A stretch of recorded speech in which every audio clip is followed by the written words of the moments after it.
नमस्कार, स्वागत है आप सभी का संसद टीवी में। मैं हूं प्रीति सिंह। संसद के बजट सत्र के पहले हफ्ते का आज आखिरी दिन है। सदन की कार्रवाई शुरू होने से पहले हम हाजिर हैं दोनों सदनों में आज होने वाले कामकाज का पूरा ब्यौरा लेकर हमारे खास कार्यक्रम संसद में आज के साथ। आपको बताएंगे कि दोनों सदनों के एजेंडे में कौन से महत्वपूर्ण कामकाज आज शामिल हैं। ये भी दिखाएंगे कि किन संसदीय समितियों की रिपोर्ट रखी जानी है। प्रश्नकाल के दौरान सांसद कौन कौन से अहम सवाल पूछने वाले हैं। इसके अलावा दोनों सदनों में आज सत्ता पक्ष और विपक्ष की क्या रणनीति रह सकती है। संसद के एजेंडे से जुड़ा हर अपडेट देने के लिए संसद भवन परिसर में मौजूद है मेरे दो सहयोगी। हमारे संवाददाता अखिलेश सुमन राज्यसभा से जुड़ा तमाम अपडेट हम तक पहुंचाएंगे और अमरेंद्र गुप्ता लोकसभा से जुड़ा अपडेट हम तक पहुंचाएंगे। स्टूडियो में मेरे साथ खास मेहमान जुड़ रहे हैं। स्टूडियो में मेरे साथ मौजूद है इंदौर मध्य प्रदेश से बीजेपी के लोकसभा सांसद शंकर लालवानी। साथ ही मेरे साथ है महाराष्ट्र से कांग्रेस के राज्यसभा सांसद कुमार केतकर। वहीं वरिष्ठ पत्रकार रामकृपाल सिंह से भी हम बात करेंगे संसद में आज के एजेंडे को लेकर। आप सभी मेहमानों का बहुत बहुत स्वागत है। इस कार्यक्रम में जुड़ने के लिए शुक्रिया। आज के एजेंडे पर आगे बढ़ने से पहले आइए एक नजर डाल लेते हैं हेडलाइंस पर। राष्ट्रपति के अभिभाषण पर धन्यवाद प्रस्ताव पर राज्यसभा में चर्चा आज तीसरे दिन भी रहेगी जारी। लोकसभा के एजेंडे में भी धन्यवाद प्रस्ताव पर आगे की चर्चा। कांग्रेस, बीजेपी समेत विभिन्न दलों के सांसद रखेंगे विचार।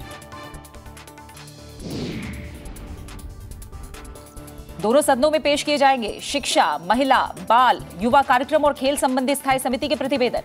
सभा पटल पर रखे जाएंगे लोक लेखा समिति के विवरण, सरकारी उपक्रमों संबंधी समिति की रिपोर्ट और विवरण भी होंगे पेश। दोनों सदनों के एजेंडे में 190 से ज्यादा गैर सरकारी विधेयक। मतदान को अनिवार्य बनाने वाले प्राइवेट मेंबर विधेयक पर लोकसभा में चर्चा रहेगी जारी। कंपनी संशोधन विधेयक 2019 पर उच्च सदन में होगी आगे की चर्चा। हम राज्यसभा और लोकसभा के आज के एजेंडे पर विस्तार से नजर डालेंगे, अपने मेहमानों से उस पर चर्चा भी करेंगे, लेकिन उससे पहले एक नजर डाल लेते हैं दोनों सदनों में कल क्या कुछ हुआ, उस पर रिकैप के जरिए ये नजर डालते हैं। राष्ट्रपति के अभिभाषण पर धन्यवाद प्रस्ताव पर दोनों सदनों में कल दूसरे दिन भी चर्चा जारी रही।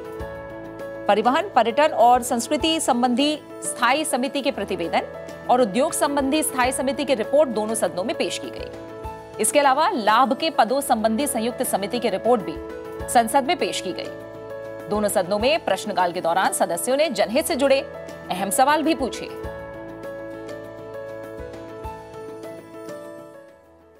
आज के एजेंडे की बात करें तो दोनों ही सदनों के एजेंडे में कार्यसूची में काफी अहम कामकाज शामिल है। राज्यसभा की कार्यवाही सुबह 10 बजे शुरू होगी, जबकि लोकसभा की कार्यवाही शाम 4 बजे शुरू होगी। सबसे पहले एक नजर राज्यसभा में आज क्या है खास, उस पर डाल लेते हैं। राष्ट्रपति के अभिभाषण पर धन्यवाद प्रस्ताव पर राज्यसभा में चर्चा आज तीसरे दिन भी जारी रहेगी। शुक्रवार होने की वजह से उच्च सदन के एजेंडे में गैर सरकारी सदस्यों के विधेयक भी शामिल हैं। संसदीय कार्य राज्य मंत्री वी मुरलीधरन सोमवार 7 फरवरी 2022 से शुरू होने वाले सप्ताह के दौरान होने वाले सरकारी कार्य के बारे में जानकारी भी देंगे। शिक्षा, महिला, बाल, युवा कार्यक्रम और खेल संबंधी स्थायी समिति के प्रतिवेदन पेश किए जाएंगे। सरकारी उपक्रमों संबंधी समिति की रिपोर्ट और विवरण के अलावा लोक लेखा समिति के विवरण भी पेश होंगे। सभा पटल पर मंत्रालयों और विभागों से संबंधित अहम पत्र रखे जाएंगे और प्रश्नकाल के दौरान जनहित से जुड़े महत्वपूर्ण सवाल भी पूछे जाएंगे। राष्ट्रपति के अभिभाषण पर धन्यवाद प्रस्ताव पर राज्यसभा में चर्चा का आज तीसरा दिन है, आज ही जारी रहेगी। पहले दिन 2 फरवरी को बीजेपी सांसद गीता उर्फ चंद्रप्रभा ने धन्यवाद प्रस्ताव पेश करने के साथ चर्चा की शुरुआत की थी। बीजेपी सांसद श्वेत मलिक ने प्रस्ताव का समर्थन किया था। इसके बाद चर्चा में नेता प्रतिपक्ष मल्लिकार्जुन खड़गे समेत DMK, TMC, Samajwadi party, CPM के सांसदों ने हिस्सा लिया। दूसरे दिन 3 फरवरी को एआईएडीएमके के सांसद एम थंबीदुरई ने चर्चा को आगे बढ़ाया। चर्चा में बीजेडी के सस्मित पात्रा, टीएमसी के जवाहर सरकार, आरजेडी के एडी सिंह और बीजेपी के कामाख्या प्रसाद तासा समेत कई सदस्यों ने हिस्सा लिया। अल्पसंख्यक मामलों के मंत्री मुख्तार अब्बास नकवी ने कहा कि नरेंद्र मोदी के प्रधानमंत्री बनने के बाद भ्रष्टाचार और लाल फीताशाही व्यवस्था खत्म हो गई है। सत्ता पक्ष ने जहां स्वास्थ्य, बुनियादी ढांचे, कोविड प्रबंधन और अन्य क्षेत्रों में सरकार की उपलब्धियां गिनाई, वहीं विपक्ष ने निजीकरण, धार्मिक हिंसा और राज्यों के साथ भेदभाव को लेकर केंद्र की नीतियों पर सवाल उठाए। During 8 years, he created not a single PSU, and he privatized 23 number of PSU of our country. कोई मजबूर प्रधानमंत्री नहीं है, बल्कि मजबूत प्रधानमंत्री है। और ऐसे प्रधानमंत्री हैं जिनके हाथों में देश की सुरक्षा, देश का सम्मान, देश की समृद्धि पूरी तरह से महफूज भी है और मजबूत भी है। और इस वक्त हम सीधा रुख करेंगे संसद भवन परिसर का, जहां मौजूद हैं मेरे सहयोगी अखिलेश सुमन। अखिलेश, आज हम देखें तो चर्चा तीसरे दिन भी राष्ट्रपति के अभिभाषण पर जारी रहनी है, राज्यसभा में भी। और हम ये जान रहे हैं कि आज जो शुरुआती हफ्ता है उसका आखिरी दिन है, यानी शुक्रवार का दिन, जो कि गैर सरकारी सदस्यों के लिए भी एक तरह से आज का दिन होता है। आज किस तरह से कामकाज रहेगा, उसका ब्यौरा दीजिए राज्यसभा में। देखिए, जिस तरीके से हम पहले दिन से ही देख रहे हैं, हमने बात भी की थी कि इस बार जो सत्ता पक्ष और विपक्ष की दोनों की रणनीतियों में एक खास तरह का एक समझ सकते हैं कि मेल जोल दिख रहा है। और वह मेल जोल इसलिए कि सत्ता पक्ष तो हमेशा चाहती है कि बहस हो, सदन में अवरोध न पैदा किया जाए, जो सरकार का एजेंडा है, जो लेजिस्लेटिव बिजनेस है, उसे पूरा किया जाए। लेकिन विपक्ष कई बार यह ऐसा दिखता है कि वो अवरोध पैदा कर रहा है और इसके चलते खबरें भी बनती है और विपक्ष भी अपने आप को कई बार समझता है रक्षात्मक स्थिति में। तो इस बातों को लेके इस बार विपक्ष ने एक अलग रणनीति बनाई है। और यह सिर्फ एक विपक्षी दल की बात नहीं है, सारे विपक्षी दलों की यह रणनीति है इस बार कि वे सदन के पटल का उपयोग करेंगे अपनी बातों को उठाने के लिए, उन मुद्दों को उठाने के लिए जिसपे कि सरकार को घेरा जा सकता है, और उन मुद्दों को उठाने के लिए भी जिसपे कि हो सकता है देश की पूरी चिंता का विषय हो। तो जो पहले दिन से हम देख रहे हैं, राष्ट्रपति के अभिभाषण, उसके बाद बजट भाषण और उसके बाद लगातार जिस तरीके से राज्यसभा में चर्चा हो रही है, तो विपक्ष की रणनीति है कि अपनी बात कहें ताकि पूरे देश की जनता सुने। अवरोध के बीच में कई बार विपक्ष वो बात नहीं कह पाता जो विपक्ष को कहना चाहिए, और अवरोध में उनकी बातें भी दब जाती है। इसलिए अभी पिछले 5 दिनों से विपक्ष की कोई संयुक्त बैठक भी नहीं हुई है। अच्छा। लेकिन सारे विपक्ष के बीच में, विपक्षी दलों के बीच में प्रतिस्पर्धा ये है कि वे कितना ज़्यादा से ज़्यादा अपनी बातों को उठा सकते हैं, कितना ज़्यादा से ज़्यादा बोल सकते हैं। और इसका एक खास उदाहरण मैं दूं प्रीति, जिस तरीके से बीजू जनता दल दो अपने आप को बीच में पाती है, सत्ता पक्ष और विपक्ष के बीच में, और आमतौर पे उनका वो कहना है कि वे काफ़ी रचनात्मक दृष्टिकोण से सारे विषयों को लेते हैं और मुद्दों पर अपनी प्रतिक्रिया व्यक्त करते हैं। वो बीजू जनता दल के लोग भी काफ़ी जोर शोर से अपनी बातें कर रहे हैं, और यहाँ तक कि सस्मित पात्रा जो आमतौर पे अंग्रेजी में बोलते हैं, वो हिंदी में अब सवाल अपने उठाने लगे हैं ताकि देश की जनता उन्हें सुने। तो यह एक स्वागत योग्य कदम है, और इसी रास्ते पे विपक्ष आज भी रहेगा। हालांकि एक प्रिविलेज नोटिस दिया था विपक्ष के 3 नेताओं ने कल, जिसमें कि कांग्रेस के वेणुगोपाल शामिल थे, उसे सभापति ने ले लिया है, लेकिन उन्होंने कहा कि हम इस पर विचार करेंगे और मंत्री से बात करके उसके बाद आएंगे। तो यह एक संभावना थी, आशंका थी कि इस बात पे हो सकता है विपक्ष अवरोध पैदा करने की कोशिश करे, लेकिन कल विपक्ष ने इस पर भी कोई अवरोध नहीं पैदा किया, और आज भी विपक्ष की तरफ से कोई अवरोध इस पे नहीं आया है। हाँ। तो अगर जो आज भी नहीं आने वाला है, जो आज मैंने बात की विपक्षी नेताओं से, हाँ। तो एक तरह से कहें कि काफी रचनात्मक दिन आज भी रहेगा, और 0 आवर में आज 16 मुद्दे विपक्ष ने दिए हैं, उसके अलावा स्पेशल मेंशन भी है। तो कह सकते हैं कि काफी रचनात्मक तरीके से आज भी सदन की कार्रवाई चलनी है। बिल्कुल अखिलेश, आप हमारे साथ बने रहिए, हम आपके पास दोबारा आएंगे तमाम अपडेट लेने के लिए। इस समय मेहमानों का रुख करेंगे। कांग्रेस के राज्यसभा सांसद कुमार केतकर हमारे साथ मौजूद हैं। केतकर सर, जैसा अभी हमें हमारे संवाददाता ने भी जानकारी दी, और जो तस्वीर इस बजट सत्र में हम देख रहे हैं वो काफ़ी अच्छी लग रही है, अच्छे से कामकाज चल रहा है, जो चर्चा हमें सुनने को मिल रही है वो भी काफ़ी अच्छी चल रही है। इसे आप कैसे देख रहे हैं? जो विपक्ष है उसकी तरफ से जोरदार मुद्दे भी उठाए जा रहे हैं, और जैसा हमारे संवाददाता ने कहा कि एक दूसरे में कहीं ना कहीं होड़ सी भी है कि हम बेहतर बोले, हम बेहतर मुद्दे उठाएं। इसे कैसे देख रहे हैं आप?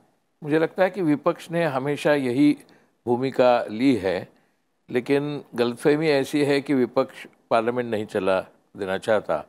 ये गलत है। विपक्ष की कोई संयुक्त रणनीति नहीं है, लेकिन विपक्ष के मुद्दे जो है, हर एक विपक्ष के, वो पक्ष विरोधी पक्ष में जो मुद्दे हैं उनमें समानता है।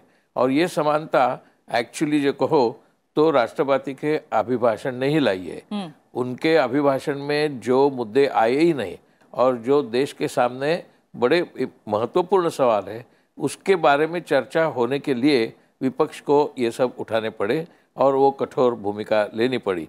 मुझे लगता है कि विपक्ष की ये रचनात्मक भूमिका जो मानी जाती है वो पहले से ही थी, अभी भी रहेगी, और आज भी जब अभिभाषण पे चर्चा होगी तब उसमें फार्मर्स का इशू क्यों नहीं लिया गया, जीएसटी का इशू अच्छी तरह क्यों नहीं लिया गया, ये सब मुद्दे आएंगे ही, क्योंकि वो अपने देश के सामने बहुत महत्वपूर्ण मुद्दे हैं। मुझे लगता है बजट इमीडिएटली आफ्टर आ गया अपने अभिभाषण के बाद, तो बजट के जो कोई मुद्दे वो भी इसके चर्चा में घुस गए, लेकिन वो बजट की चर्चा नहीं थी। बजट के जो मुद्दे थे, जिसका रेलेवेंस, जिसका रिलेशनशिप अभिभाषण के लिए था, इसके लिए वो रेफरेंस करके रिलेवेंट करके बनाए गए थे। तो मुझे लगता है कि विपक्ष ने जो रचनात्मक भूमिका ली है वो पहले से ही ली थी, आज भी ली गई। ठीक है, शंकर लालवानी जी, आप इस चर्चा को कैसे देख रहे हैं? आज तीसरा दिन है, चर्चा जारी रहेगी। अब तक जो चर्चा लोकसभा और राज्यसभा दोनों ही सदनों में हमें देखने को मिली है और बिना अवरोध के इतने दिन बाद हम सत्र को चलता देख रहे हैं, क्या प्रतिक्रिया आपकी इस पर? देखिए, आदरणीय केतकर जी ने जो कहा, मैं उसमें सहमत नहीं हूँ। पिछले जो सत्र हमने देखे, जो व्यवधान के कारण हम देखा कि जो डिबेट होनी चाहिए, जो इस बार हो रही है, वो पिछले दोनों सत्रों में नहीं हुई। और मुझे ध्यान है शीतकालीन सत्र में माननीय प्रधानमंत्री जी ने जो पहला दिन था उसमें देश को कहा था कि ये संसद में विपक्ष को अपनी बात कहने का पूरा अधिकार है और विपक्ष तीखे से तीखे प्रश्न पूछ सकता है और हमारे इंगित कर सकता है। पर मुझे दुख के साथ कहना पड़ रहा है कि पिछले सत्रों में जिस प्रकार विपक्ष ने अपनी भूमिका निभाई और जो प्रोडक्टिविटी होना चाहिए थी सदनों की, चाहे राज्यसभा हो लोकसभा हो, वो प्रोडक्टिविटी नहीं हो पाई। और ये पहली बार है कि विपक्ष अपनी भूमिका निभा रहा है और अच्छा है संसदीय परंपरा में, क्योंकि हमें राजनीति क्षेत्र में विरोध करने के बहुत सारे प्लेटफॉर्म हैं।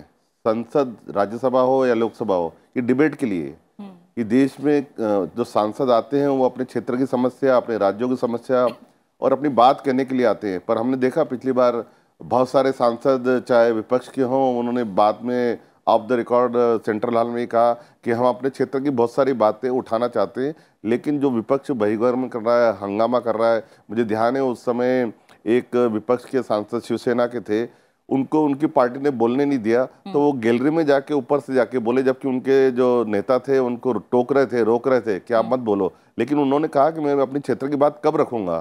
तो ये जो राज्यसभा और लोकसभा है, सदन है, ये देश की क्षेत्र की समस्या और अपनी जानकारी के लिए प्रश्नकाल नहीं होने दिया पिछली बार। प्रश्नकाल तो सबका रहता है, किसी एक सत्ता दल का नहीं रहता है, सबका रहता है। तो ये मुझे पहली बार इस बार लग रहा है कि विपक्ष सकारात्मक भूमिका में आया है। अच्छा संदेश है। कल माननीय राज्यसभा सभापति ने कहा कि दोनों दिन अच्छे रहे और उन्होंने अपेक्षा की है कि आने वाले समय में भी ये दिन अच्छे रहेंगे, राज्यसभा और लोकसभा के भी। बिल्कुल।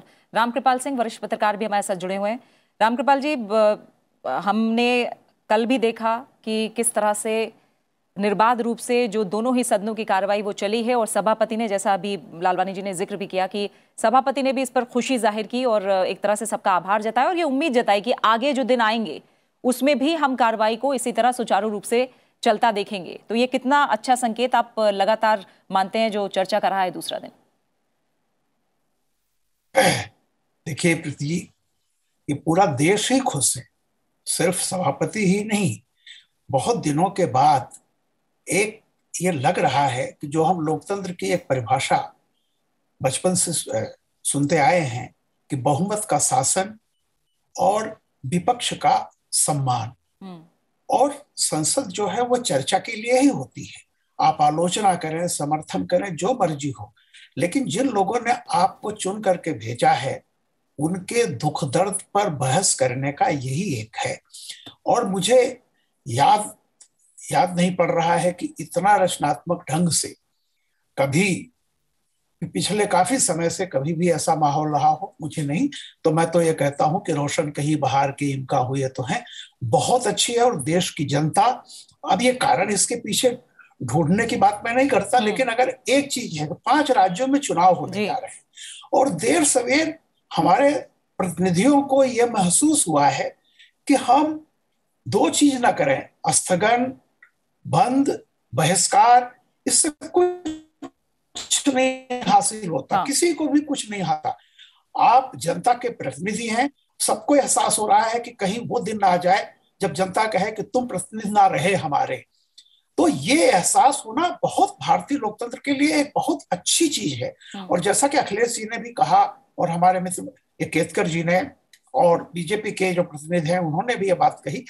देखिए, हम पीछे बात को छोड़ दें, सभी पार्टियां कभी न कभी अपोजिशन में रही हैं और सभी का रिकॉर्ड, मैं ये नहीं कह रहा हूं कि कोशिश रही है, जो नेगेटिव चीज रही वो हमने बीजेपी को भी विपक्ष की भूमिका में देखा है, कांग्रेस को भी विपक्ष की भूमिका देखा है, क्षेत्रीय दलों को भी देखा है। तो ये जो शुरुआत हुई है, मेरा ऐसा कहना है कि ये कहीं खत्म न हो, ये भाईचारा। आप कितनी तलखी से तलखी बात कीजिए, विपक्ष का ये कर्तव्य होता है कि वो सरकार की कमियों को उजागर करे, लेकिन एक नियंत्रित भाषा में और समय पर, ताकि सुनने वाला वही है जो जिसने आपको वोट देकर के भेजा है। तो मैं ये समझता हूं कि अभी तो राष्ट्रपति के अभिभाषण पे बहस चल रही है, बहुत ही अच्छा लगा।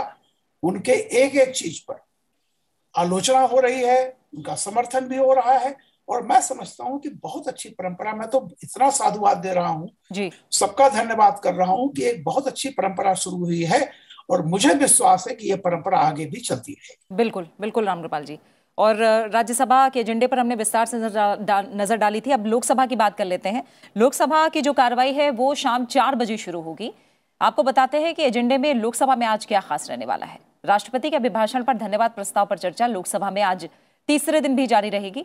शुक्रवार होने की वजह से संसद के एजेंडे में गैर सरकारी विधेयक शामिल हैं। जैव विविधता संशोधन विधेयक 2021 संबंधी संयुक्त समिति की रिपोर्ट भी पेश करने के लिए समय बढ़ाने का प्रस्ताव पेश किया जाएगा। संसदीय कार्य राज्य मंत्री अर्जुन राम मेघवाल सोमवार 7 फरवरी 2022 से शुरू होने वाले सप्ताह के दौरान होने वाले सरकारी कार्य के बारे में जानकारी देंगे। शिक्षा, महिला, बाल, युवा कार्यक्रम और खेल संबंधी स्थायी समिति के प्रतिवेदन, सरकारी उपक्रमों संबंधी समिति की रिपोर्ट और विवरण के अलावा लोक लेखा समिति के विवरण भी पेश होंगे।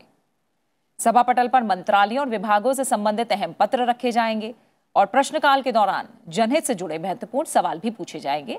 साथ ही सदस्य नियम 377 के अधीन मामले भी उठाएंगे।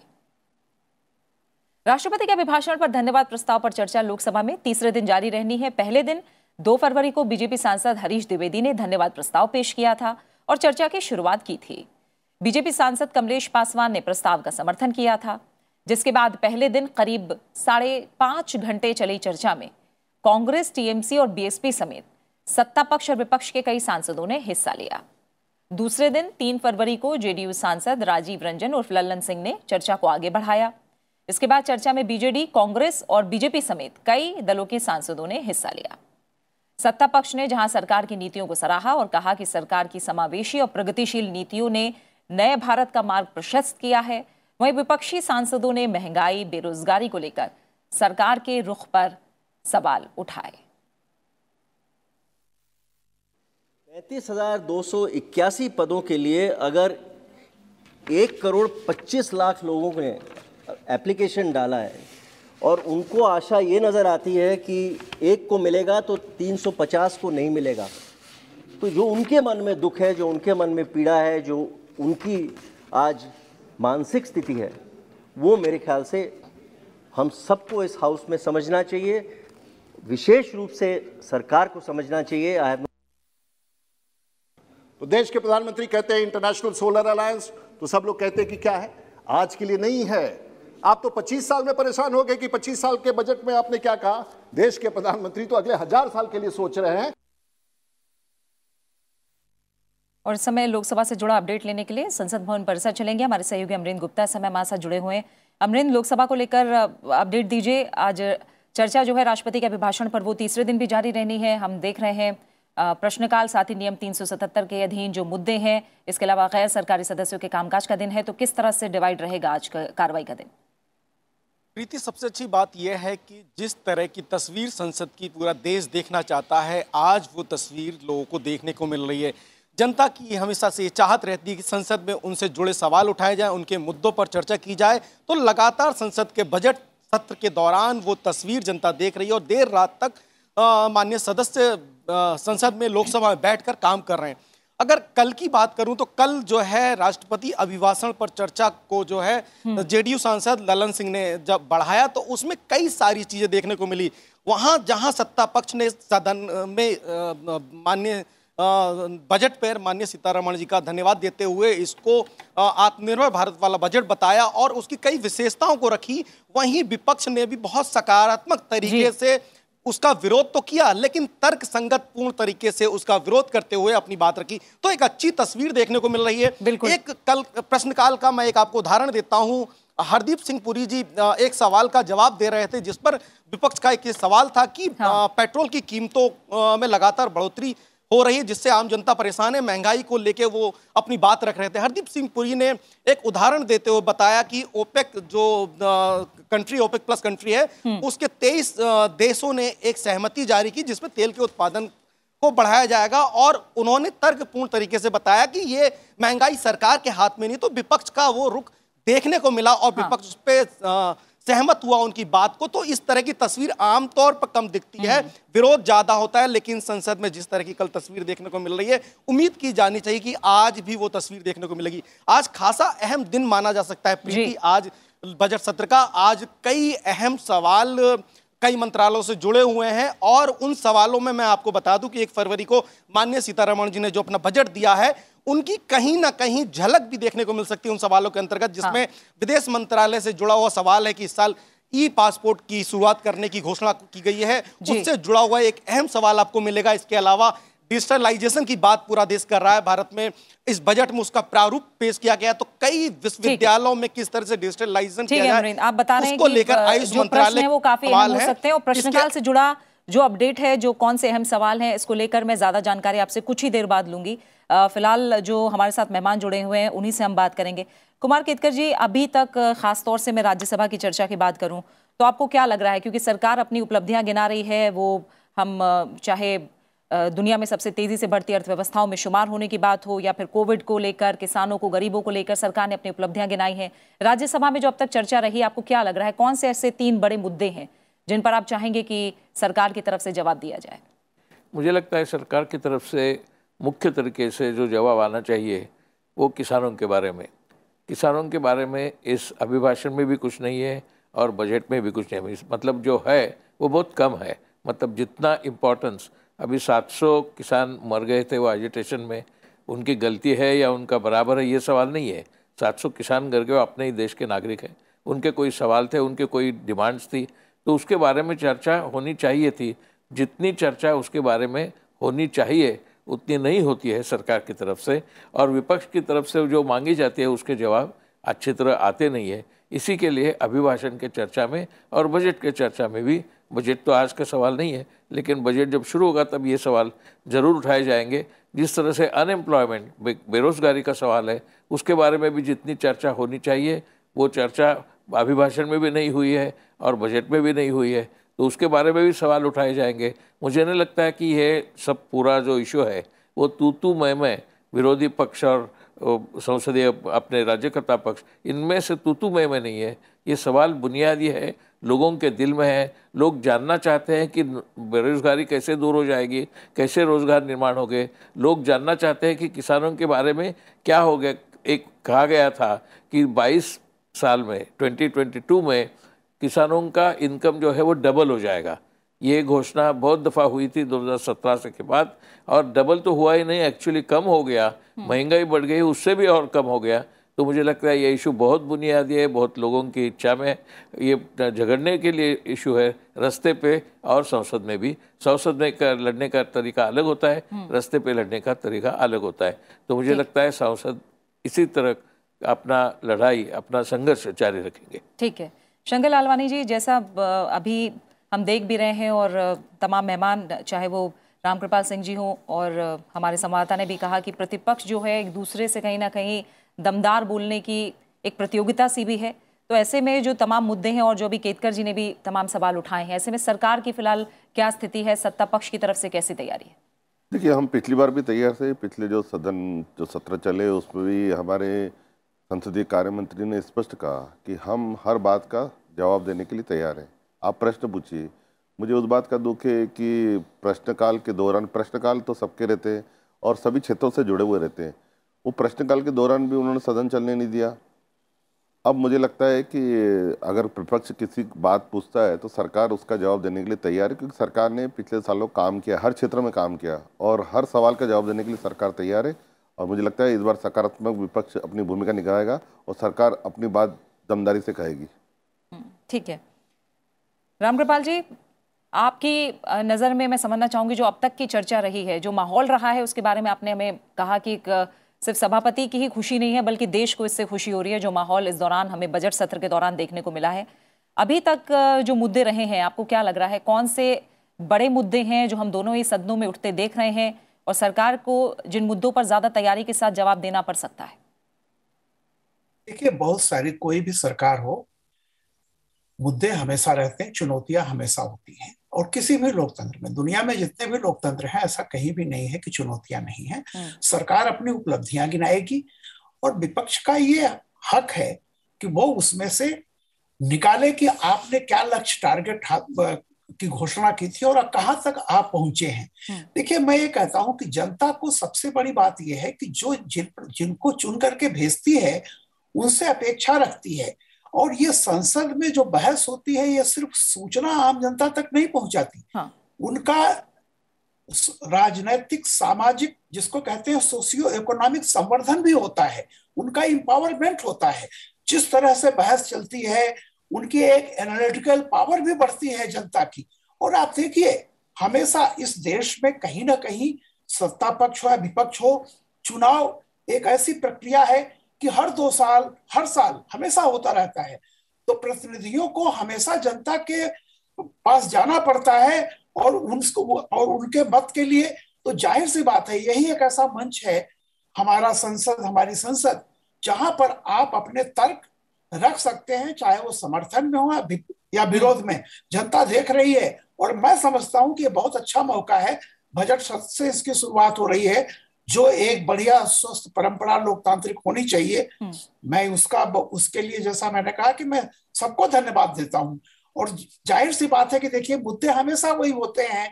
आज से नहीं, मैं 70s से देख रहा हूं कि आम जनता का स्वास्थ्य है, शिक्षा है, बेरोजगारी है, यही सब सारे मुद्दे होते हैं। ये मुद्दे, और जो जनप्रतिनिधि हैं वो देखें कि सरकार ने क्या वादा किया था, कहां तक, किस कसौटी तक पहुंची है। हमें वर्तमान पर चिंता करनी चाहिए, लेकिन देश जिस तरह से भविष्य की चुनौतियों के लिए तैयार हो रहा है, उसका अगर तारीफ भी करनी चाहिए। ऐसा मैं नहीं मानता हूं कि हम देश के, जो राष्ट्र है हमारा, उसके लिए अगर कोई अच्छा काम हो रहा है, अच्छे सपने कोई देख रहा है, तो हमें उसका सहयोग भी करना चाहिए। तो वर्तमान के संकट पर बहस कीजिए, लेकिन भावी जो एक बड़ा हिंदुस्तान बन रहा है, एक नया हिंदुस्तान बन रहा है, जो हमारी युवा पीढ़ी है, उसके अगर कोई चीज सकारात्मक हो रही है, तो हमें विपक्ष को उसकी तारीफ भी करनी चाहिए। बिल्कुल, बिल्कुल, ठीक है। और शुक्रवार का दिन है, जैसा हम जानते हैं आज, तो शुक्रवार की वजह से दोनों सदनों के एजेंडे में 190 से ज्यादा प्राइवेट मेंबर विधेयक भी शामिल हैं। लोकसभा की कार्यसूची में 170 से ज्यादा विधेयक हैं। एक नजर लोकसभा में पेश किए जाने वाले कुछ प्राइवेट मेंबर बिल्स पर डाल लेते हैं। सांसद सुधाकर तुकाराम श्रृंगरे विद्यालयों में संस्कृत भाषा का अनिवार्य शिक्षण विधेयक 2019 पेश करेंगे। सांसद रवनीत सिंह संविधान संशोधन विधेयक 2019 में अनुच्छेद 248 की जगह पर नए अनुच्छेद को प्रतिस्थापित किए जाना, इससे जुड़ा विधेयक पेश करेंगे। सांसद डॉक्टर किरीट प्रेमजी भाई सोलंकी भारतीय सुखाचार संशोधन विधेयक 2019 की धारा 7 के संशोधन के लिए पेश करेंगे। सांसद असदुद्दीन ओवैसी संविधान संशोधन विधेयक 2019 में नए अनुच्छेद 371 के का इंसर्शन पेश करेंगे। सांसद रमेश चंद्र कौशिक शहीद को पर्याप्त मुआवजे के भुगतान से संबंधित विधेयक 2019 पेश करेंगे। इसके अलावा लोकसभा में कुछ गैर सरकारी विधेयक विचार और पारित किए जाने के लिए भी एजेंडे में शामिल हैं। सांसद जनार्दन सिंह सिग्रीवाल की ओर से पेश अनिवार्य मतदान विधेयक 2019 पर आगे की चर्चा होगी। उन्होंने 12 जुलाई 2019 को विधेयक पर विचार करने का प्रस्ताव किया था, वो इसे पारित करने का भी प्रस्ताव करेंगे। सांसद प्रवेश साहिब सिंह राष्ट्र गौरव अपमान निवारण संशोधन विधेयक 2019 की धारा 3 के स्थान पर नई धारा के प्रतिस्थापन को विचार और पारित किए जाने के लिए प्रस्तुत करेंगे। सांसद कुलदीप राय शर्मा अंडमान और निकोबार द्वीप समूह के सरकारी संस्थापनाओं में पदों का आरक्षण विधेयक 2019 को विचार और पारित किए जाने के लिए पेश करेंगे। सांसद गोपाल चिनैया शेट्टी संविधान संशोधन विधेयक 2020 के अनुच्छेद 312 का संशोधन सदन में विचार और पारित किए जाने के लिए प्रस्तुत करेंगे। सांसद एनके प्रेमचंद्रन नागरिकता संशोधन विधेयक 2020 की धारा 2 का संशोधन विचार और पारित किए जाने के लिए प्रस्तुत करेंगे। गोपाल चिनैया शेट्टी संविधान संशोधन विधेयक 2019 में नए अनुच्छेद 21B के इंसर्शन को सदन में विचार और पारित किए जाने के लिए प्रस्तुत करेंगे। वहीं राज्यसभा के एजेंडे में आज 25 से ज्यादा गैर सरकारी विधेयक यानी प्राइवेट मेंबर बिल शामिल हैं। एक नजर राज्यसभा में पेश किए जाने वाले कुछ प्राइवेट मेंबर विधेयकों पर। सांसद डॉक्टर किरोड़ी लाल मीणा भारत में एक समान नागरिक संहिता विधेयक 2020 पेश करेंगे। सांसद डॉक्टर अमर पटनायक संविधान संशोधन विधेयक 2020 उद्देशिका और अनुच्छेद 51A का संशोधन पेश करेंगे। वो लोकपाल और लोकायुक्त संशोधन विधेयक 2021 और केंद्रीय शिक्षा संस्थान प्रवेश में आरक्षण संशोधन विधेयक भी पेश करेंगे। सांसद डेरेक ओब्रायन महामारी निवारण तत्परता और प्रबंधन विधेयक 2021 पेश करेंगे। सांसद प्रशांत नंदा दंड विधि संशोधन विधेयक 2021 पेश करेंगे। सांसद प्रोफेसर मनोज कुमार झा स्वास्थ्य का अधिकार विधेयक 2021 पेश करेंगे। इसके अलावा राज्यसभा की कार्यसूची में कुछ प्राइवेट मेंबर विधेयक विचार और पारित किए जाने के लिए भी शामिल हैं। सांसद डॉक्टर विनय पी सहस्त्रबुद्धे की ओर से पेश कंपनी संशोधन विधेयक 2019 पर आगे की चर्चा होगी। उन्होंने 3 दिसंबर 2021 को विधेयक पर विचार का प्रस्ताव पेश किया था, वो इसे पारित करने का भी प्रस्ताव करेंगे। सांसद राकेश सिन्हा जनसंख्या विनियमन विधेयक 2019 पर विचार और पारित करने का प्रस्ताव करेंगे। सांसद डॉक्टर सस्मित पात्रा भारतीय दंड संहिता संशोधन विधेयक 2021 पर विचार और पारित करने का प्रस्ताव करेंगे। सांसद सरोज पांडे लैंगिक अपराधों से बालकों का संरक्षण संशोधन विधेयक 2020 पर विचार और पारित करने का प्रस्ताव करेंगे। कुमार केतकर जी, हम आज जान रहे हैं शुक्रवार का दिन है और जो प्राइवेट मेंबर है उनसे जुड़ा हुआ ये दिन नियत होता है। जो मोटे तौर पर हमने अभी नजर डाली है, खासतौर से अगर राज्यसभा में देखूं तो प्राइवेट मेंबर बिल को लेकर आज का दिन कैसे अहम रह सकता है? मुझे लगता है प्राइवेट मेंबर बिल को जितना सपोर्ट मिलना चाहिए, बहुत सारे बहुत इंपॉर्टेंट होते हैं जो सरकारी कामकाज में नहीं आ सकते, जो कोई बजट में नहीं आ सकते, कोई अभिभाषण में नहीं आ सकते, कोई गवर्नमेंट की पॉलिसी में भी नहीं आ सकते। ऐसे बहुत सारे इश्यूज होते हैं कि जो प्राइवेट मेंबर बिल के माध्यम से ही आते हैं। लेकिन मैंने देखा है कि बहुत सारे प्राइवेट मेंबर बिल के ऊपर जितनी चर्चा होनी चाहिए दोनों तरफ से उतनी नहीं होती है। और फ्राइडे आफ्टरनून इसके बारे में एक प्राइवेट मेंबर बिल आया था कि फ्राइडे आफ्टरनून को नहीं रखना चाहिए, ये बीच में के एक दिन रखना चाहिए, क्योंकि फ्राइडे आफ्टरनून को बहुत सारे सांसदों की इच्छा घर जाने की, वापस जाने की, अपने कॉन्स्टिट्यूएंसी में जो काम रहता है उधर जाने की होती है, तो उसका अटेंडेंस भी कम रहता है, चर्चा भी कम होती है। तो ऐसा एक प्राइवेट मेंबर बिल आया था कि ये जो बिल होते हैं प्राइवेट मेंबर के वो पहले रखे, बीच में के कोई दिन पे रखे। तो मुझे लगता है वो भी अच्छा बिल था।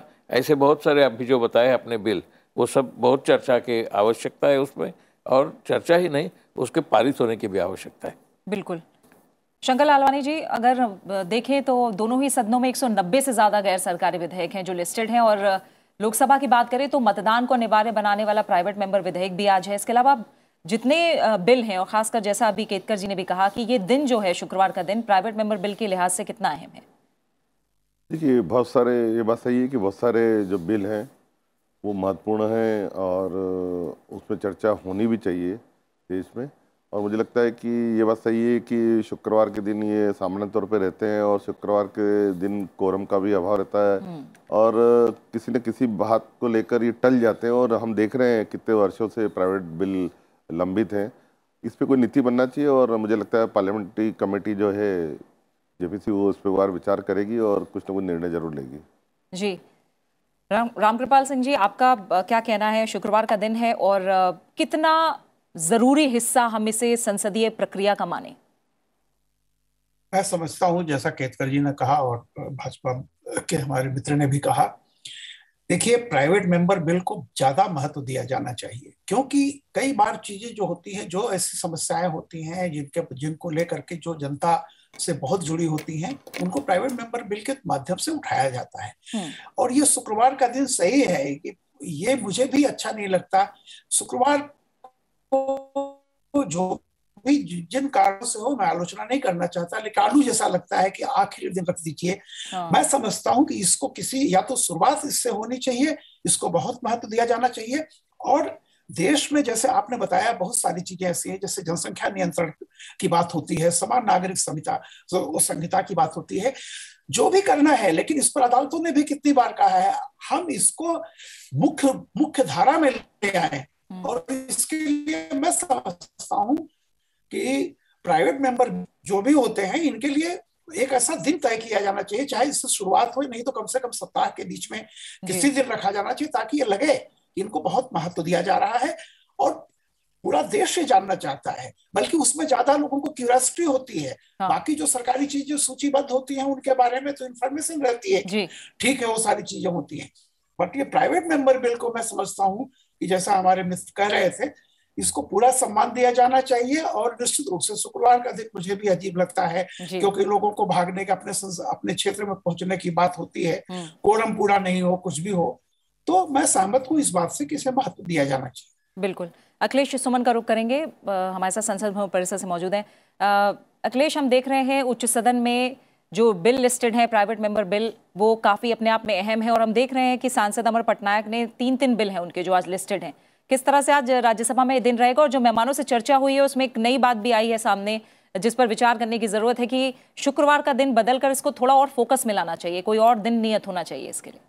निश्चित तौर पर प्रीति, जो प्राइवेट मेंबर्स बिल जो हमने पत्रकार की हैसियत से, रिपोर्टर की हैसियत से देखा है कि प्राइवेट मेंबर्स बिल का जो समय होता है वो एक सांसदों के बीच में एक अजीब तरह की कॉमरेडरी का समय होता है, साथित्व का समय होता है, जिसमें कि इंडिविजुअल सांसद, चाहे वो सत्ता पक्ष का हो या विपक्ष का हो, अपने विपक्ष या सत्ता पक्ष के सांसदों से मिलकर उनसे अनुरोध भी करते हैं कि हमारा ये बिल आ रहा है, आप लोग इस पे विचार कीजिएगा, आप लोग इस पे बोलिएगा। तो दरअसल ये सत्ता पक्ष और विपक्ष के इंडिविजुअल सांसद मिलकर जब बात करते हैं तो सरकार पे एक अलग तरीके का असर पड़ता है और एक मुद्दा चिन्हित होता है कि इस मुद्दे पर सरकार को आगे या तो लेजिस्लेशन करना होगा, और लेजिस्लेशन नहीं करेंगे अगर, और इंडिविजुअल मेंबर्स अगर काफ़ी बड़ी संख्या में हो गए तो सरकार को पारित भी करना पड़ सकता है। तो यह बहुत ही एक अजीब तरह का एक माहौल होता है प्राइवेट मेंबर्स बिल, जो कि कह सकते हैं काफ़ी सकारात्मक और रचनात्मक होता है।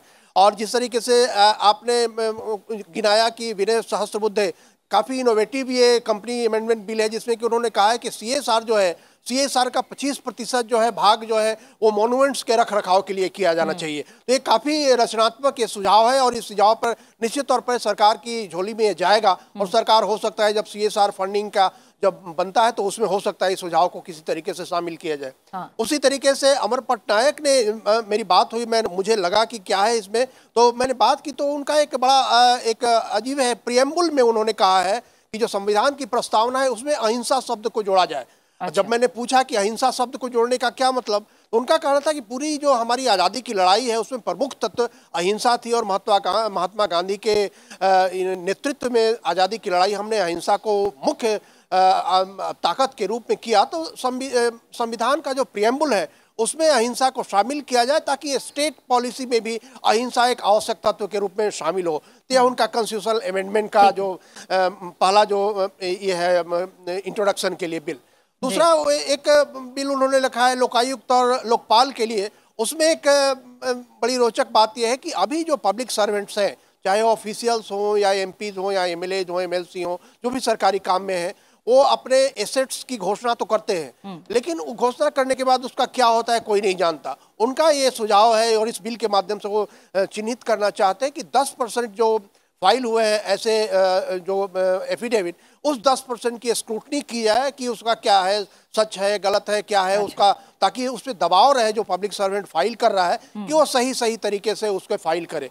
और तीसरा उनका एक आरक्षण से संबंधित है, जिसमें कि है कि एक आरक्षण का एक नया उन्होंने जोड़ने की बात कही है कि जो सरकार जो संस्थाएं, उच्च शिक्षा के संस्थाएं हैं, उस उच्च शिक्षा के संस्थानों में 10% आरक्षण उन छात्रों के लिए किया जाए जो सरकारी स्कूलों से पढ़ के आते हैं। तो आप समझ सकती हैं कि ये इंटेलेक्चुअल इंटरप्राइज होता है प्राइवेट मेंबर्स बिल, जो इंडिविजुअल मेंबर्स के इंटेलेक्चुअल इंटरप्राइज है, जो अपने सदस्यों के बीच में बात करके उन्हें वो चाहते हैं कि पुख्ता करें और सरकार पे एक दबाव भी बनाए और सरकार के जेहन में लाए यह एक अहम मुद्दा है जिसपे कि सरकार बाद में बिल लाने की सोच सकती है। और कई बार ऐसा हुआ है कि सदन के पटल पे संबंधित मंत्री को जवाब देना पड़ा है कि हाँ हम इस बिल पे आगे कानूनी तरीके से कोई ऐसा लेजिस्लेशन करेंगे। बिल्कुल, ये काफी अहम समय होता है। बिल्कुल। अमरेंद्र, आप लोकसभा को लेकर बताइए कि प्राइवेट मेंबर बिल के लिहाज से आज का दिन कितना अहम रहेगा, क्योंकि जैसे मैंने बताया कि मतदान को अनिवार्य बनाने वाला जो प्राइवेट मेंबर विधेयक है उस पर आज लोकसभा में चर्चा जारी रहेगी और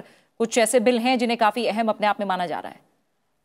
जी प्रीति, आज चूंकि शुक्रवार है तो काफी लंबी चौड़ी एक लिस्ट थी प्राइवेट मेंबर बिल्स की जिस पे चर्चा होनी है, जिसमें आपने बताया कि अनिवार्य मतदान को लेकर जो है जनार्दन सिंह सिग्रीवाल जी का उनका बिल लिस्टेड है। इसके अलावा ये काफ़ी अच्छा एक अहम बिल माना जा सकता है, क्योंकि पिछले बार जब हमने देखा था सत्र में इस पर काफ़ी अच्छी चर्चा हुई थी, जिसको वो आगे बढ़ाने और पास करने की बात कर रहे हैं। इसके अलावा रवि किशन का एक बिल है जिसमें कोविड के दौरान जो कलाकार हैं उनको वेजेस दिया जाए, उसको लेकर आए। लेकिन मैं आपको बता दूं कि प्राइवेट मेंबर बिल एक लंबी श्रृंखला है, लेकिन आज तीन एक अहम सवाल है जिसकी चर्चा करना मैं बहुत एक अहम मानना चाहूँगा, क्योंकि जिस तरह से बजट में माननीय वित्त मंत्री जी ने कई सारी घोषणाएं की, उसमें सबसे बड़ी घोषणा उन्होंने की है वो की है बच्चों की क्लास को लेके, एजुकेशन को लेके, और उन्होंने जिस तरह से ई क्लास की बात की जिसमें 200 चैनल बढ़ाने की बात की गई, इसके अलावा डिजिटलाइजेशन की बात की। तो इसी तरह से इससे जुड़े हुए कई सवाल आयुष मंत्रालय, हेल्थ मंत्रालय के हैं, जिसमें आयुष मंत्रालय से जुड़े हुए कई यूनिवर्सिटीज और कॉलेज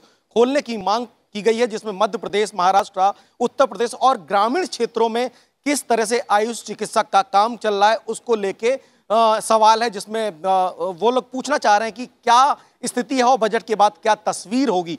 दूसरा एक अहम सवाल विदेश मंत्रालय से जुड़ा हुआ, चूंकि इसी साल से माननीय सीतारमण जी ने जो घोषणा की है कि आम लोगों के लिए अब ई पासपोर्ट दिया जाएगा, इस पर इससे जुड़ा हुआ सवाल है कि ई पासपोर्ट की क्या परिकल्पना है, इसको किस तरह से लागू किया जाए। तो मैं आपको बता दूं कि साल 2008 में सबसे पहले मलेशिया ने ई पासपोर्ट देने की श्रृंखला को प्रारंभ किया था, जिसके बाद विकसित देशों में America, Japan, Singapore, France, Germany ने, और कोई ये पहली बार नहीं है कि भारत में ई पासपोर्ट की परिकल्पना स्टार्ट होगी। साल 2015 के आसपास 200 राजनयिकों को भारत ने ई पासपोर्ट जारी किया था। लेकिन बड़ी बात यह है कि इस बजट में आम लोगों के लिए भी ई पासपोर्ट की परिकल्पना को अब साकार किया जा रहा है, जिससे उनको इमिग्रेशन में काफी सुविधा मिलेंगी। इसके अलावा एक सवाल मैं आपको बता दूं, खासा अहम सवाल रक्षा मंत्रालय से पूछा जाने वाला है, जिसमें जम्मू कश्मीर और घाटी में जो सेना के स्कूल हैं उनकी क्या स्थिति है और वो किस तरह से काम कर रहे हैं। आप जो बता रहे हैं, मैं आपको बताऊं कि भारतीय सेना ने 2005 अमरिंदर, माफ कीजिएगा, आपको रोक रही हूं मैं। फिलहाल हम आगे प्रश्नकाल में जो प्रश्न है उस पर विस्तार से नजर डालेंगे, लेकिन अभी मैं अपने मेहमान कुमार केतकर जी को फिलहाल धन्यवाद देना चाहूंगी। उन्हें राज्यसभा की कार्रवाई में हिस्सा लेने के लिए जाना है। बहुत बहुत शुक्रिया केतकर जी, आपका हमारे साथ जुड़ने के लिए, इस चर्चा में शामिल होने के लिए। तो अब आइए बात प्रश्नकाल की कर लेते हैं। लोकसभा में आज आयुष, रसायन और उर्वरक, रक्षा, विदेश, स्वास्थ्य और परिवार कल्याण, विधि और न्याय, पत्तन, पोत परिवहन और जलमार्ग और महिला और बाल विकास मंत्रालय से जुड़े प्रश्न पूछे जाएंगे। सांसद ज्योतिर्मय सिंह महतो महिला और बाल विकास मंत्रालय से समेकित बाल विकास योजना से संबंधित प्रश्न पूछेंगे। सांसद सुनील कुमार सिंह विधि और न्याय मंत्रालय से मुकदमेबाजी से संबंधित राष्ट्रीय नीति से संबंधित प्रश्न पूछेंगे।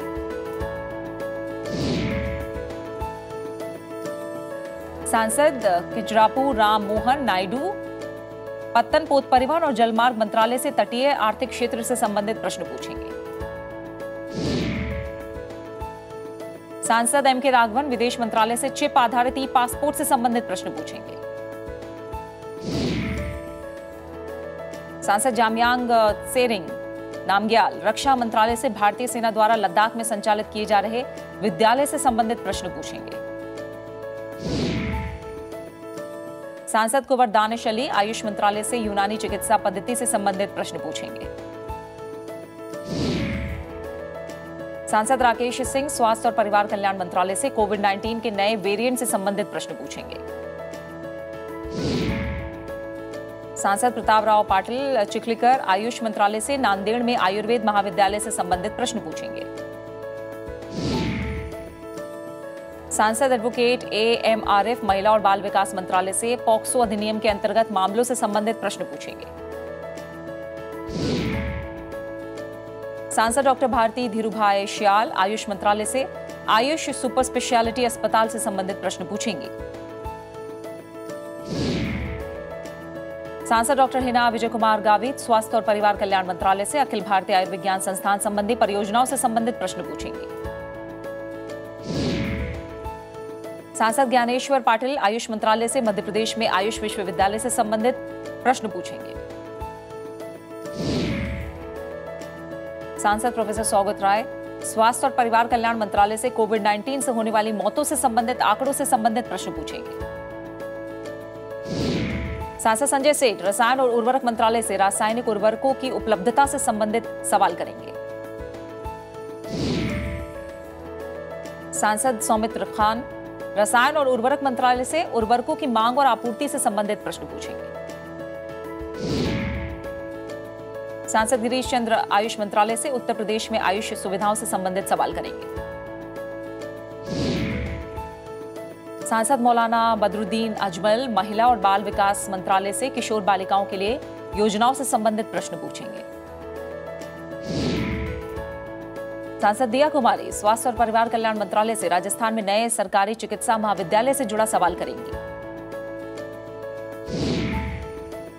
सांसद धर्मेंद्र कुमार आयुष मंत्रालय से ग्रामीण क्षेत्रों में आयुष उपचार सुविधाओं से संबंधित प्रश्न पूछेंगे। सांसद राजेंद्र अग्रवाल स्वास्थ्य और परिवार कल्याण मंत्रालय से राष्ट्रीय डिजिटल स्वास्थ्य मिशन के अंतर्गत अवसंरचनात्मक विकास से संबंधित प्रश्न पूछेंगे।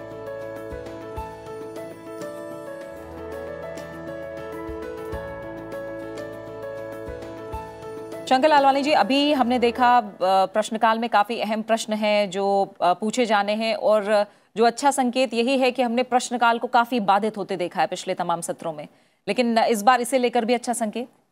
बिल्कुल, पिछले दिनों प्रश्नकाल पूरे हुए और पक्ष विपक्ष दोनों को प्रश्नों के उत्तर सरकार ने दिए और एक सकारात्मक माहौल हुआ और ये होना भी चाहिए क्योंकि प्रश्नकाल किसी एक दल का नहीं रहता, प्रश्नकाल सबका रहता है और सब क्षेत्रों से अलग अलग विभागों से प्रश्न पूछे जाते हैं और उसके जवाब भी मिलते हैं।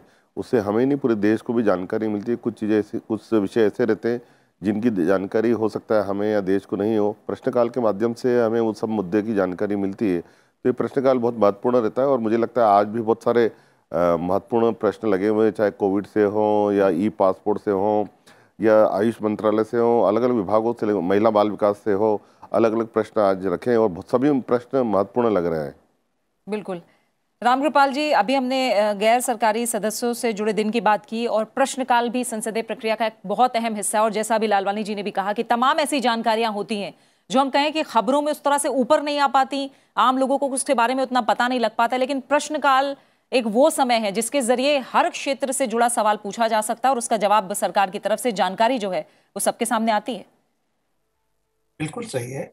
और देखिए ये जितना भी प्राइवेट मेंबर जब ये सवाल करते हैं और जिस तरह से इसमें क्या होता है, जनता की ऐसी समस्याएं हैं जिनके बारे में लोगों का ध्यान नहीं होता है।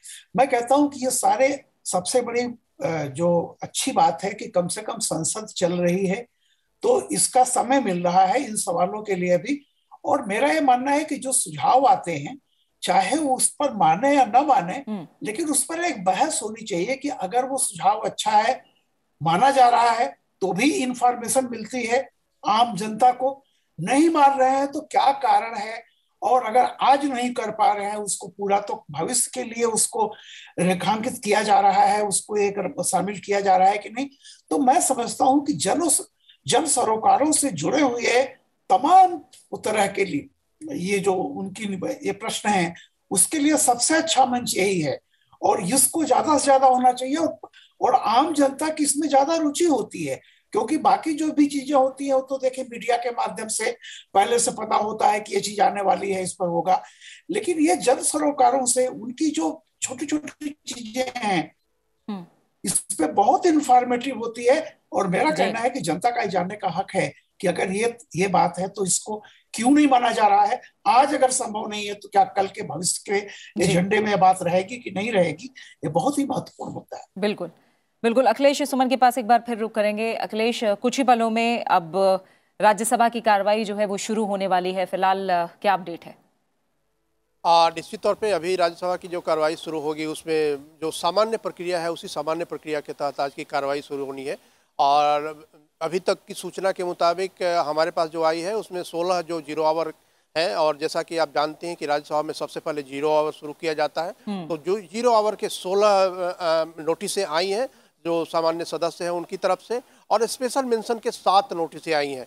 और स्पेशल मेंशन के 7 नोटिसों को आमतौर पे 0 आवर में नहीं लिया जाता, क्योंकि 0 आवर का समय अभी आधे घंटे कर दिया गया है, और इसमें कागजात भी रखे जाने हैं सरकार की तरफ से या डिपार्टमेंट रिलेटेड पार्लियामेंट्री कमेटी की तरफ से। इसलिए स्पेशल मेंशन अमूमन जो है जब सदन अपने अंतिम चरण की तरफ पहुंची, जैसे 3 बजे के थोड़ा पहले लिया जाता है जो स्पेशल मेंशन है, तो वैसे ही प्रक्रिया आज भी चलेगी। उसके बाद 10:30 बजे से क्वेश्चन आवर शुरू होना है, 1 घंटा का क्वेश्चन आवर है। और उसके बाद फिर राष्ट्रपति का अभिभाषण पे जो धन्यवाद प्रस्ताव पे चर्चा है वो चर्चा आज शुरू होगी। और मुझे लगता है कि आज भी काफ़ी रोचक चर्चा होने वाली है, क्योंकि जो विपक्ष के कई 1-2 अच्छे सांसद हैं उन लोगों को भी बोलना है, और सत्ता पक्ष के भी कई सांसदों को बोलना है। तो आज मुझे लगता है कि काफी रोचक दिन होगा राज्यसभा में।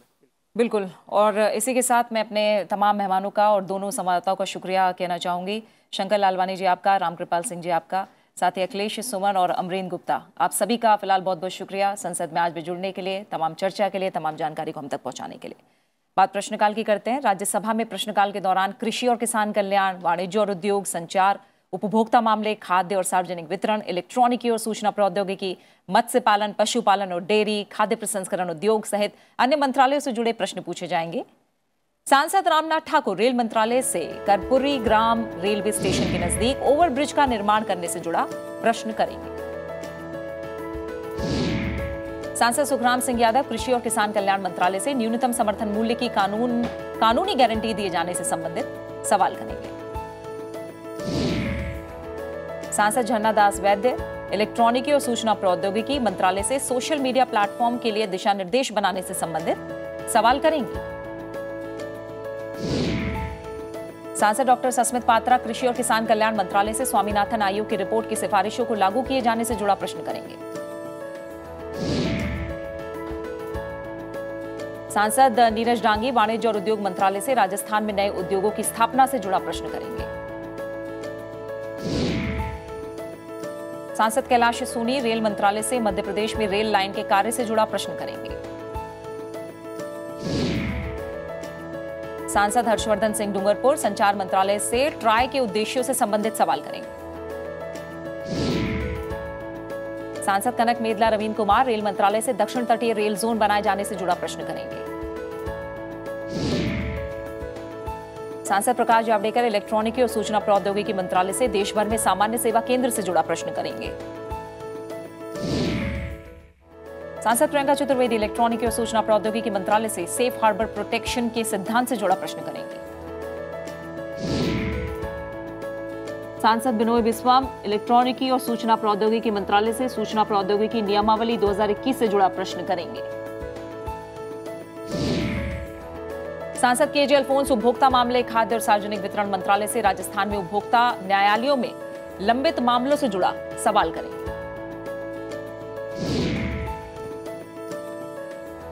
सांसद अयोध्या रामी रेड्डी आला रेल मंत्रालय से रेलवे स्टेशन पुनर्विकास परियोजनाओं से जुड़ा प्रश्न करेंगे। सांसद ब्रिजलाल कृषि और किसान कल्याण मंत्रालय से किसानों की आय को दुगना किए जाने से संबंधित प्रश्न करेंगे। सांसद जोस के मणि वाणिज्य और उद्योग मंत्रालय से देश में रबर के उत्पादन से जुड़ा सवाल करेंगे। और इसी के साथ फिलहाल संसद में आज में इतना ही। अब से कुछ देर में राज्यसभा की कार्यवाही शुरू होने जा रही है। संसद टीवी पर आप देख सकते हैं उच्च सदन की कार्रवाई का सीधा प्रसारण। वहीं लोकसभा की कार्रवाई शाम 4 बजे शुरू होगी, जिसका सीधा प्रसारण भी आप संसद टीवी पर देख सकते हैं। अपना अच्छे से ख्याल रखिए और बने रहिए संसद टीवी के साथ। नमस्कार।